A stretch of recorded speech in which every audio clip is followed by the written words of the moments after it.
Next topic is wavelength and frequency. ठीक है, अब हमने क्या देखा कि हमारे पास एक लाइट सोर्स है, वो कहाँ पे है, रेस्ट में है एक मीडियम में, और जो ऑब्जर्वर है वो रेस्ट पे है दूसरे मीडियम में। ठीक है, तो दैट मीन्स उन दोनों के बीच में कोई भी रिलेटिव मोशन नहीं हो रहा। ठीक है, तो दोनों मीडिया जो है जैसे टू मीडिया है आपका, जैसे उसका सोर्स हो गया, मीडियम हो गया और ऑब्जर्वर हो गया, अब ये कुछ भी टाइम के साथ चेंज नहीं हो रहा। ठीक है, बिल्कुल स्टेबल है वो। तो इसका मतलब क्या हुआ, जो टाइम टेकन है, time taken by the light to travel between source and observer is fixed. तो इसका मतलब क्या हुआ कि जो सोर्स और ऑब्जर्वर के बीच में जो उसने टाइम दिया उसको हमने क्या मान लिया, फिक्स मान लिया। ठीक है, और लेट से वो टाइम पीरियड, दो वेव फ्रंट्स हैं, अब आपके पास उनके बीच का टाइम पीरियड क्या है, टी है। इसका मतलब क्या हुआ, आपका एक सोर्स से आपकी लाइट निकली, वो ऑब्जर्वर तक कितने टाइम पे पहुंची, टी टाइम तक पहुंची। ठीक है, और हमें पता है फ्रीक्वेंसी कितनी होती है, mu is equals to 1 time, यानी इन्वर्सली प्रोपोर्शनल होती है टाइम पीरियड का। ठीक है, और अब इस केस में क्या हमने लेके चला कि एक मीडियम से क्या कर रही है, दूसरे मीडियम में लाइट ट्रेवल कर रही है। ठीक है, बट टाइम क्या लग रहा है, सेम लग रहा है। अगर टाइम सेम लग रहा है तो दैट मीन्स हमारी फ्रीक्वेंसी भी सेम लगेगी।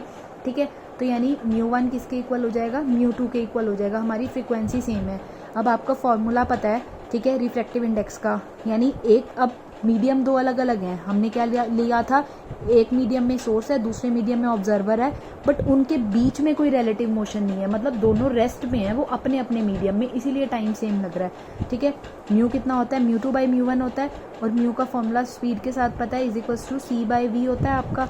ठीक है, अच्छा, अब म्यू किसके इन्वर्सली प्रोपोर्शनल है, v के है, यानी μ2 ऊपर आएगा तो v1 ऊपर आएगा, अगर μ1 नीचे आएगा तो v2 नीचे आएगा। ठीक है, ये इन्वर्सली प्रोपोर्शनल है ना, देखो μ2 इज इन्वर्सली प्रोपोर्शनल टू, ये क्या आएगा v2, μ1 is inversely proportional to v1, ये भी क्या है, इन्वर्सली प्रोपोर्शनल है। ठीक है, एक फॉर्मूला और पढ़ा होगा आपने लैम्डा के साथ, v is equals to nu lambda.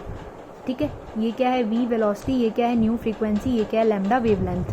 ठीक है, तो ये आपके क्या है, सारे इंटर रिलेटेड है। म्यू क्या है, μ2 बाई μ1, इसके inversely proportional v1 by v2, but is directly proportional to nu into lambda one, that means μ1 lambda one, μ2 lambda to.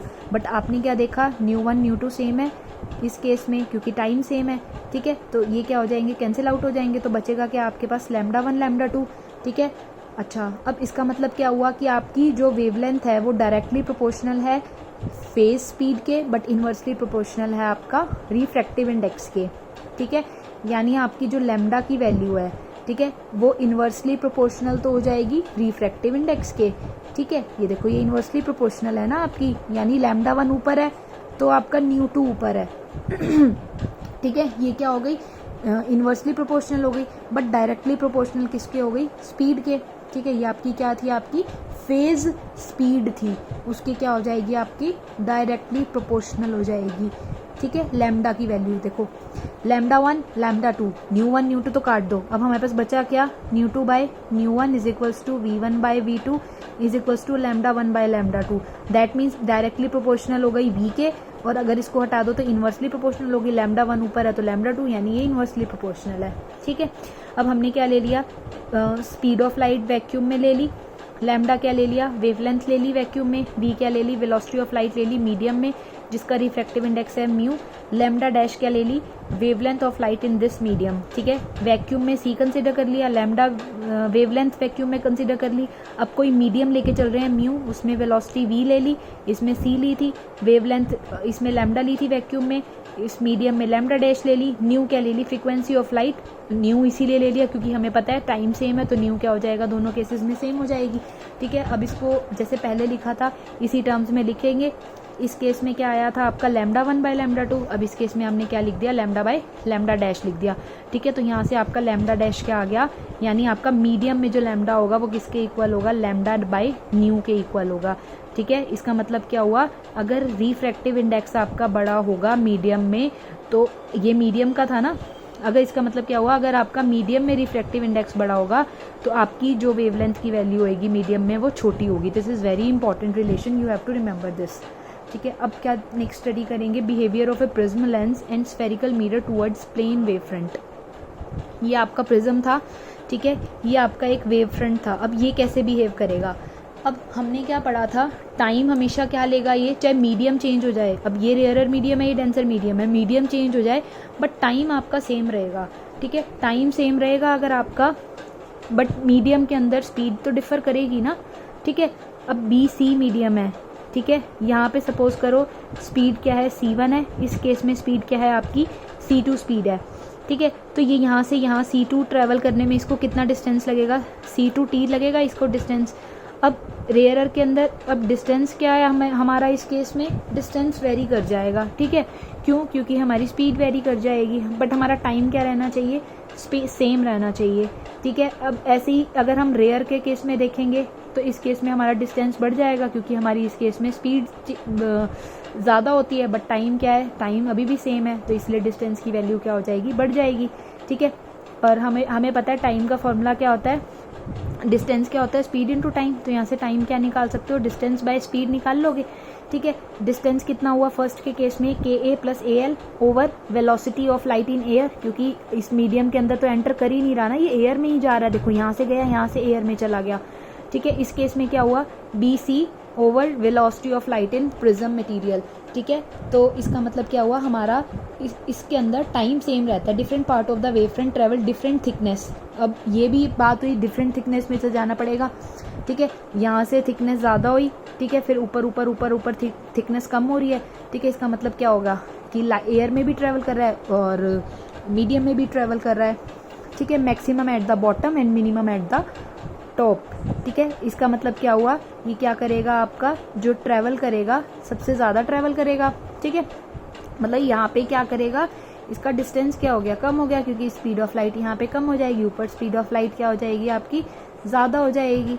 As the speed of light in material of the prism is less than the speed of light in air, therefore emerging plane wave front is CL। इसीलिए ये कैसे बनेगा, ऐसा बनेगा, क्योंकि time तो हमेशा same रखना है हमें, ठीक है, सिर्फ उसकी स्पीड चेंज होती रहेगी। तो ऐसे वेव फ्रंट का हमें कैसा मिलेगा रिजल्ट, ऐसे रिजल्ट मिलेगा। नेक्स्ट क्या पढ़ेंगे हम, behaviour of a lens. Lens कैसे बिहेव करेगा, ठीक है। ये हमने क्या ले लिया, एक लेंस ले लिया, ठीक है। ये क्या थी आपकी वेव फ्रंट, हमने इसको कंसिडर किया है यहाँ से, ठीक है। अच्छा, अब ये जो आपका AB क्या हो गया, आपका वेव फ्रंट हो गया इस केस में, लेंस के केस में लेंस रखा यहाँ पे, AB क्या हो गया आपका वेव फ्रंट हो गया, ठीक है। ऐसे ही अब ये हमने 3 पॉइंट कंसीडर किए, A, P1 और B। जब A में से लाइट निकली तो दैट मीन्स हमें डेंसर के अंदर एंटर ही नहीं करना पड़ा, तो इसने क्या किया, यहाँ पे गई, यहाँ से ये क्या हो गई, रिफ्रैक्ट हो गई थोड़ी सी, और ये A' पॉइंट पे मिली। ऐसे ही B से निकली, ठीक है, यहाँ पे Y पे जब टच करेगी तो ये क्या हो जाएगी, रिफ्रैक्ट हो जाएगी कुछ, ठीक है। तो ये कहाँ मिलेगी, B' पॉइंट पे मिलेगी। अब सबसे ज़्यादा थिकनेस कहाँ है आपकी, सेंटर में थिकनेस है, ठीक है, सेंटर में थिकनेस है। इसका मतलब क्या हो गया, ये कम डिस्टेंस ट्रैवल करेगी, क्योंकि स्पीड ऑफ लाइट कम हो गई, बट टाइम क्या रहना चाहिए आपका, सेम रहना चाहिए, ठीक है। तो ऐसे ही जैसे जैसे आप सेंटर से ऊपर जाते जाएंगे थिकनेस कम होती जाएगी, डिस्टेंस बढ़ता जाएगा। ऐसे ही नीचे जाते जाएंगे, थिकनेस कम होती जाएगी और डिस्टेंस क्या होता जाएगा आपका, बढ़ता जाएगा। क्यों डिस्टेंस बढ़ता जाएगा, क्योंकि अब आपका एयर में भी तो ट्रैवल कर रहा है ना ये कुछ टाइम, तो एयर में स्पीड क्या होती है, ज़्यादा होती है। तो इसीलिए ये आपका जो लेंस के थ्रू जो आपका बनेगा, ये क्या बनेगा आपका, स्फेरिकल वेव फ्रंट बनेगा। A' P2 B', ये क्या है, स्फेरिकल वेव फ्रंट बनेगा। टाइम सेम है, टाइम क्या होता है, डिस्टेंस बाय वेलोसिटी, ठीक है। तो इसका मतलब क्या हो गया आपका, यहाँ से AX A', ठीक है, डिवाइडेड करेंगे जब हम इसको किससे, velocity of light in air, इसमें बिल्कुल एयर में जा रहा है, मीडियम में कहाँ जा रहा है, इस पॉइंट पे जा रहा है। ऐसे तो पॉइंट्स बहुत सारे हैं, बट हमने कंसीडर कौन सा किया, एक तो जो एयर में जा रहे हैं और दूसरा जो मीडियम में जा रहे हैं। नेक्स्ट भी कौन सा है हमारा, एयर में है, तो यानी BY + YB', ये डिस्टेंस हो गया by velocity of light in air. ये भी किसके आगे किसके इक्वल होगा, PP' by velocity in lens material, ठीक है, इसके अंदर की जो वेलोसिटी होगी। Next is behaviour of spherical mirror. ये क्या है, अब आपका स्फेरिकल मिरर है, ठीक है। अब ये क्या है, इस केस में आपका AB क्या है, इंसिडेंट हो गया आपका, ठीक है। प्लेन वेव फ्रंट कंसिडर करके चले हम, इसमें लाइट रेज जाएंगी आपकी, रिफ्रैक्ट करेंगी यहाँ पे जाके, सॉरी रिफ्लेक्ट करेंगी मिरर पे जाके, ठीक है, वापस आएंगी। अब ये क्या होगा, अगर ये जितनी ऊपर कर्व होता जाएगा इसका, ये क्या करेगी, डिस्टेंस उतना ही डिस्टेंस इसका ज़्यादा होता जाएगा यहाँ से, ठीक है। अगर ये सीधी जाएगी तो दैट मीन सबसे ज़्यादा डिस्टेंस किसको कवर करना पड़ रहा है, सेंटर वाली को ना। देखो जितना ऊपर जाएगी यानी ये डिस्टेंस कितना है, कम है, ठीक है। नीचे डिस्टेंस क्या होता जाएगा, बढ़ता जाएगा। सबसे ज़्यादा डिस्टेंस कहाँ होगा, सेंटर पे होगा।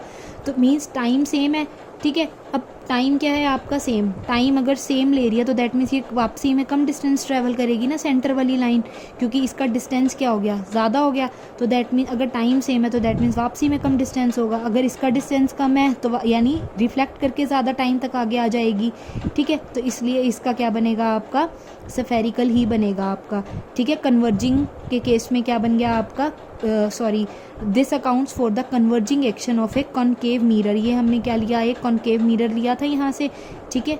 ये हमारा क्या बन गया, एक स्फेरिकल ही बन गया ये हमारा जो वेव फ्रंट बना यहाँ से, ठीक है। अब जो हमारा रिफ्लेक्टेड वेव फ्रंट बना, ठीक है, कन्वर्जिंग जो आपका स्फेरिकल वेव फ्रंट बना यहाँ से, ये कन्वर्जिंग हमने पढ़ा था ना, कन्वर्जिंग और डाइवर्जिंग, ठीक है। तो ये सारी की सारी रेज आके कहाँ, एक पॉइंट पे कन्वर्ज कर रही हैं। तो ये क्या बन गया आपका converging wave front, that is A dash, B dash और B double dash. Next is your superposition principle. Superposition principle क्या कहता है कि आपके पास क्या है, अलग अलग वेव फ्रंट्स हैं, ठीक है। सपोज करो कि वेव 2 और more wave motions travelling through a medium, ठीक है। एक ये है आपका, एक ये है, ठीक है। एक मीडियम में से ट्रैवल कर रहे हैं, तो उसका जो रिजल्टेंट होगा हम उसको क्या करेंगे, इन दोनों को ऐड कर देंगे, ठीक है। यानी ये डिस्टेंस प्लस ये डिस्टेंस, जब इन दोनों वेव्स को हम ऐड कर देंगे, दोनों का जब हम डिस्प्लेसमेंट ऐड कर देंगे तो फाइनली हमें क्या देगा, हमारा सुपरपोजिशन देगा, हमारा रिजल्टेंट दे देगा जब हम इंडिविजुअल वेव्स को ऐड कर देंगे। अब वो 2 भी हो सकती हैं, 3 भी हो सकती हैं और मोर देन 3 कितनी भी हो सकती हैं।